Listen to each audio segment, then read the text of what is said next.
পড়াতে এসে ছাত্রীকে অঙ্ক করতে দিয়ে আখির সাথে মেসেজে কথা বলছি। এমন সময় আন্টি নাস্তা দিতে এসে বলল, বাবা শোনো, মায়া বলছিল এবার তোমাকে কিছু গিফট করবে, উইন্টার গিফট।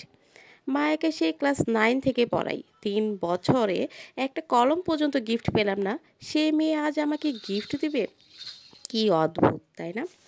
মায়ের দিকে তাকিয়ে দেখি সে মাথা নিচু করে খাতার দিকে তাকিয়ে মুচকি মুচকি হাসছে। হায় হায়, এই হাসি সাধারণ কোনো হাসি না। অন্ধ লোক হয়ে এই হাসি দেখে বলে দিতে পারবে এর পিছনে পাহাড় সমান ভালোবাসা লুকিয়ে আছে। আমি ভদ্রতার খাতিরে আন্টিকে বললাম, আন্টি এসবের কোনো দরকার আছে কি? ও ছোট মানুষ, ওর পাগলামো অ্যাপ্রিসিয়েট করা কি ঠিক হবে? না বাবা, আমি কোনো কথা শুনছি না। আমার মেয়ের একটাই শখ হয়েছে, সেটা আমি পূরণ করবই। আজ আর পড়াতে হবে না, তুমি ওকে নিয়ে শপিংয়ে যাও। আন্টির সাথে আর এহেম এহেম না করে মায়াকে নিয়ে শপিং মলের উদ্দেশ্যে বেরিয়ে গেলাম।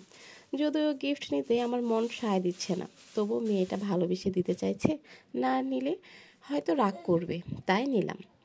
রাস্তায় নেমে ফোন বের করে দেখি আঁকি মেসেজ দিয়েছে, টিউশনি শেষে আমাদের বাসার এদিকে একটু এসো তো, তোমার জন্য নুডলস রান্না করেছি। আমি রিপ্লাই দিলাম, তোর কম দামি নুডলস কে খায়? আজ থেকে আমি চাউমিন খাওয়া শুরু করেছি। তোর মতো গরিব ছোট লোকের সাথে আমি আর রিলেশন কন্টিনিউ করতে চাই না, ব্রেকআপ তোর সাথে বলে ব্লক করে ফোন পকেটে রেখে দিলাম। রিকশায় দুজন পাশাপাশি বসে মলে পৌঁছালাম। মলে গিয়ে সে শুধু লেদার জ্যাকেট দেখছে। এক ফাঁকে আলতো করে বললাম, শোনো, যদিও তুমি শখ করে গিফট দিচ্ছ, যেটা দিবা সেটাই আমার সাদরে গ্রহণ করা উচিত। তবুও বলছি, আমাকে লেদার জ্যাকেটের চেয়ে হুডিতে ভালো মানায়।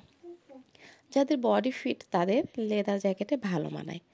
বিপরীতে সে এমন এক ভঙ্গি করলো যেন এমন আজব কথা সে জীবনেও শোনে নাই। আমি আবারও বললাম, দেখো, তুমি খুব পছন্দ করে আমাকে লেদার জ্যাকেট কিনে দিলে, পরে দেখলে তোমার এত পছন্দের জ্যাকেট গায়ে এক ছেলে ভুঁড়ি ভাসিয়ে হেঁটে আসছে, সেটা দেখতে ভালো দেখাবে বলো? মায়া একটা ভুবন ভোলানো হাসি দিয়ে বলল, কোনো সমস্যা নেই স্যার। আহা, এই হাসি বলে দেয় আমার ভুঁড়িও তার কাছে শিমুল তুলোর বালিশ। মেয়েটা আমাকে এত ভালোবাসে, আমি এতদিন ঘূর্ণ পাকেও টের পাইনি।